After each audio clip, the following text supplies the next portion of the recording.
आज इस कोकराझार की प्रेस क्या बोलते हैं क्लब में आज एक प्रेस मीट जारी करने जा रहा हूँ। असल में बात यह है कि सबको पता है 2020 27 जनवरी के बाद बोरो का एक इशू था, वो फाइनल कॉम्प्रिहेंसिव सॉल्यूशन होने के बाद, यानी कि बोला जाए उसको सही महीने में अगर देखा जाए तो भारत सरकार ने बोडोलैंड स्टेट इशू को खारिज करने के बाद, रिजेक्टेड करने के बाद, तो हमारा जितने भी लोग हैं यहाँ के जितने भी लोग हैं, सेंटीमेंट है, एक भावुक है कि अलग राज्य तो हमें किसी भी हालत में चाहिए। तो इसी कारण आज ये फिर से हम लोग बोले जाए तो एक इतिहास मतलब शुरुआत आज के दिनों में हम लोग शुरुआत कर रहे हैं।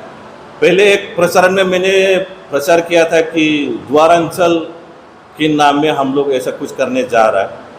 असल में ये हम लोग वास्तविक में अभी हम लोग इसको साकार करने जा रहा है। बात ऐसे है कि ब्रह्मपुत्र नदी के उत्तरी तट पर हमें एक अलग राज्य किसी भी हालत में चाहिए, तो उस राज्य का नाम हम लोग ने द्वारांचल प्रदेश बोल के रखा है। जो द्वारांचल, जो आप लोग को पता होना चाहिए, जो द्वारांचल थे हमारे, वो तीस्ता नदी से शुरू होता है और ये उत्तरी मतलब पूर्वी दिशा में आपका क्या बोलते हैं सदिया फ्रंटियर ट्रैक, यानी कि सीमांत तक इसका जो दायरा है वो आता है। वास्तविक में आप लोग द्वारांचल के बारे में जानना चाहेंगे तो 1865 यानी कि 1867 को जब भूटान ब्रिटिश के साथ लड़ाई में हारे, उस वक्त 1856 में एक साल के बाद एक संधि हुआ, ट्रेटी एग्रीमेंट बाय क्या है भूटान और ब्रिटिश, मतलब जो भारत के जो ब्रिटिश मतलब थे उन लोग के साथ एक एग्रीमेंट हुआ है।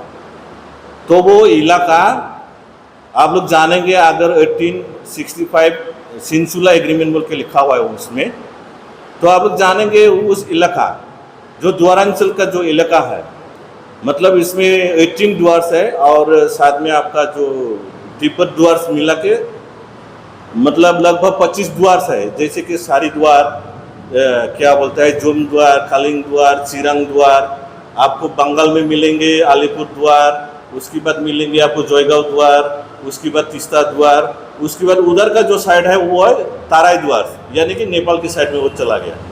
जो है हम लोग का द्वारांचल, जो द्वार गेटवे ऑफ भूटान, जो मतलब आने जाने का जो रास्ता था गेटवे, वो तीस्ता से लेके संकस नदी तक उसको कहते हैं पश्चिमी द्वार, और जो संकस नदी से आप तो आपका सदिया जो जहाँ तक फ्रंटियर ट्रैक तक है सीमांत तक, उसको कहते हैं पूर्व द्वार। तो ये द्वारांचल कभी भी नहीं कमतापुर राज्य के अंदर में था, नहीं कुचबिहार जो डायनेस्टी है उसके अंदर में था। इसका आप हिस्ट्री, इतिहास आप जब पढ़ेंगे आप लोग को पता चलेगा। बोले जाने से ये इलाका जो है कम से कम 800 किलोमीटर से ज़्यादा लंबा होता है, यानी तीस्ता टू सोदिया। ये इलाका जो थे ब्रिटिश ने 1865 को भारत को एक समझौता के तहत मतलब हस्तांतर किया, तो सब्सिडी की विनिमय में भूटान राजा को यानी भूटान डायनेस्टी को क्या देना पड़ते थे, 50,000 रुपया सालाना देना पड़ते थे। ये जो इलाका जो भारत को दिया है उसकी जो सालाना सब्सिडी 50,000 करके भूटान को देना पड़ता था। तो ये हम लोग का हिस्ट्री बैकग्राउंड है, यानी कि ये बोले जाने से अब एक्सक्लूडेड एरिया है। ये लगातार चला के आ रहे थे उन इलाकाओं को, तो हम लोग इसीलिए आज ये हम लोग का हिस्ट्री बैकग्राउंड भी है। बोले जाने से भूटान के साथ जो ब्रिटिश के साथ जो एग्रीमेंट किया गया है, इसको लीगेसी पकड़ सकते हैं आप, क्योंकि आज के ज़माने में नया राज्य पाने के लिए या भारत सरकार से कुछ भी प्राप्त करने के लिए आपका हिस्ट्री बैकग्राउंड जरूरी होता है, और साथ में लीगेसी होने से तो और भी ज़्यादा अच्छा है। तो इसी कारण हम लोग ये द्वारांचल को लेके नया एक राज्य गठन की मांग में भारत सरकार से अपील करता है, और हमें आशा है कि भारत सरकार जरूर सुनेंगे, इसके ऊपर मतलब जरूर गौर करेंगे। और हम लोग ये क्लियर करना चाहते हैं कि हम लोग कभी कुचबिहार डायनेस्टी में नहीं थे, यानी कि कमतापुर में नहीं थे। ये इलाका हमेशा से एक क्या बोले जाए आपको एक्सक्लूडेड एरिया के जैसे थे। तो हम लोग इस चीज़ को हम लोग एक अलग राज्य की गठन की मांग में भारत सरकार से अपील करता है, इसको मान्यता प्राप्त दिया जाए। ये संगठन अभी एडहॉक कमेटी में है।